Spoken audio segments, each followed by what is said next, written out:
if you allow me to go 2 months further back, so I was able to put those predictions out in June 20th. It was, I guess, and I said it would be 47 in August, 43 in September, then 63 in October, 98 indeed in November, big miss, and 135 in December. So after those three hits, some people indeed thought I was Satoshi or a guy from the future, which of course yes. I am not. So you say, but okay. Yeah. Just a guy with a model. So what went wrong? Yeah, well, lots can go wrong. Models are, all models are wrong, and some are useful. George Box used to say that.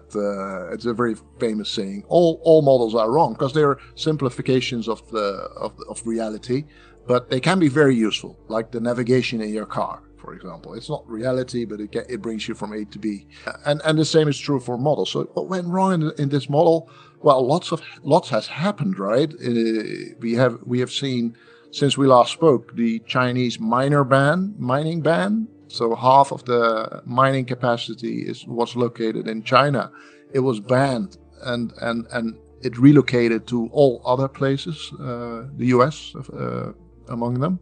We have had a new COVID variant that gave some flashbacks to March 2020, when the market dipped to very low levels, including the Bitcoin price.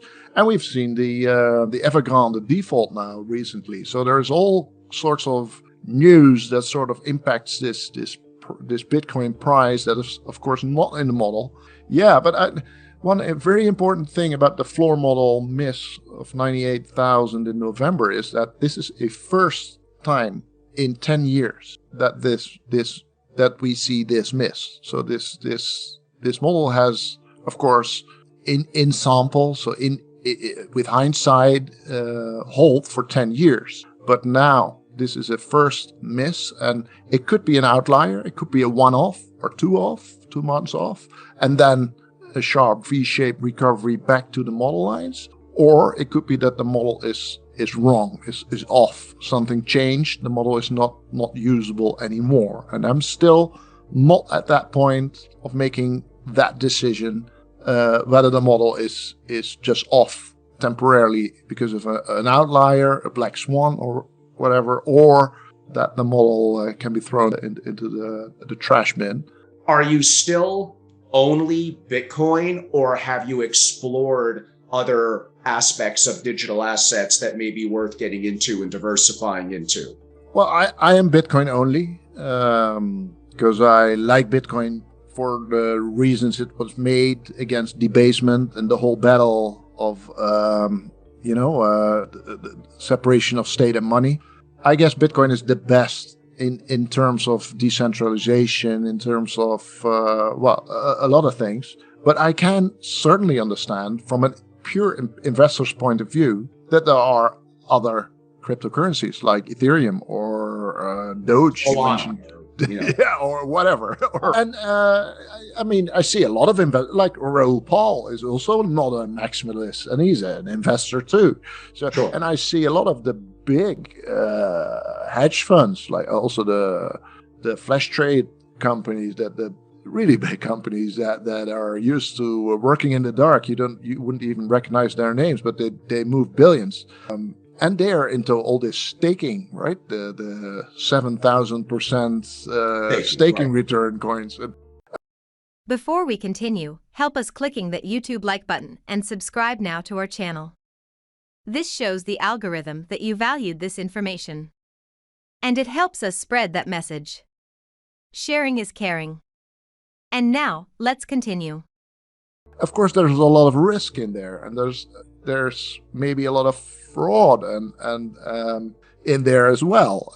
But I guess there's a lot of money to be made, and if you're in the right groups, if you're connected to the founders of these projects and have the information first, so you know when they pump and when they dump, you can make an awful lot of money. But that's just not my game. It's for me, that's more like gambling. But we see that all the time, right? All the price movements in Bitcoin are amplified by the derivatives positions, and especially the exchanges that allow very high leverage, like 10x, 20x, or even 100x leverage.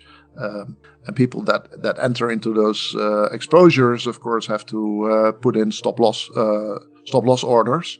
Yes. Which are visible to people that pay for that information, and that, of course, is a very, very dangerous thing to do, especially with a volatile asset like Bitcoin. I would recommend not using leverage, and certainly not 10x or 100x, which is madness. Don't do it. Yes, no, certainly I'll second that as well. Do you ever use something like the Meyer, maybe it's pronounced Meyer multiple? Is that part of your analytics?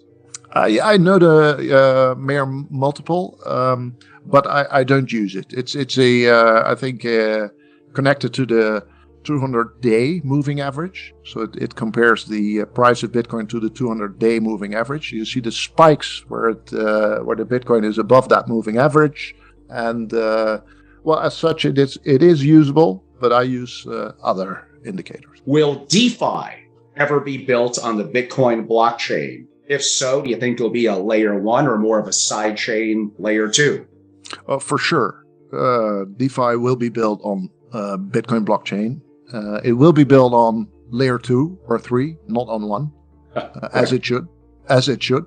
And thereby it will be much better than the current DeFi that we have on, say, Ethereum, where it's in the layer 1. So I think that level of complexity should not be mixed with the basic, as simple and secure core protocol. But for sure, that is what everybody is dreaming of, and that is the direction we're going with Lightning, Liquid, and all the other new and exciting stuff that's going to be built on top of Bitcoin. That's my view. Do you want to know one thing about crypto? I made over 3,000% in profit in a few weeks. Fact is, the traditional financial system, the traditional money system makes you poor, not rich. If you want to earn $500,000, $1 million, you have to wait until you're 50, 60, 70 in the traditional financial system, and you probably will still be broke. And you will be old. This is not a sexy combination, as you can imagine. But the question is, how can you start in crypto and make these profits? Where to invest? Where to start? My name is Gunnar and I'm from Germany, as you can hear, and things are a little bit different in Germany. More about that later on. Fact is, there are lots of different cryptocurrencies. It's a gigantic universe where beginners and professionals get easily lost. But there is light at the end of the tunnel. There are 7 key steps you need to follow to become successful in this market. You have to know them, and if you fail one of them, it's literally impossible to succeed in this market. Just an example, one of the key points is your exchange, and one of the biggest are, for example, Binance and Coinbase.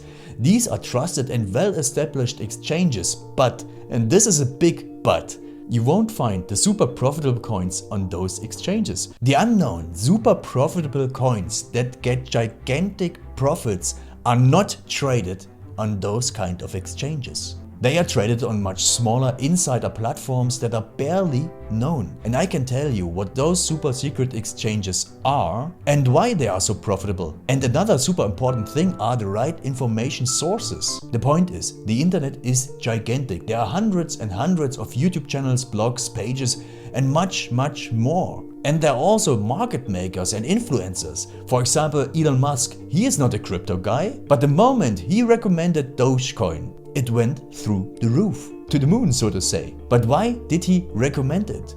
Where did he hear it from? He didn't hear it from newspapers. And believe me, he is listening to someone. But you have to know who, and you have to react before he is reacting.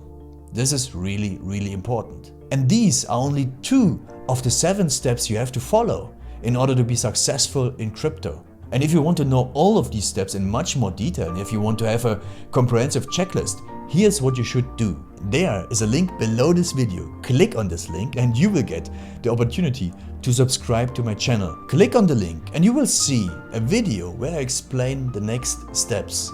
So see you soon. Click on the link now. I'll see you there.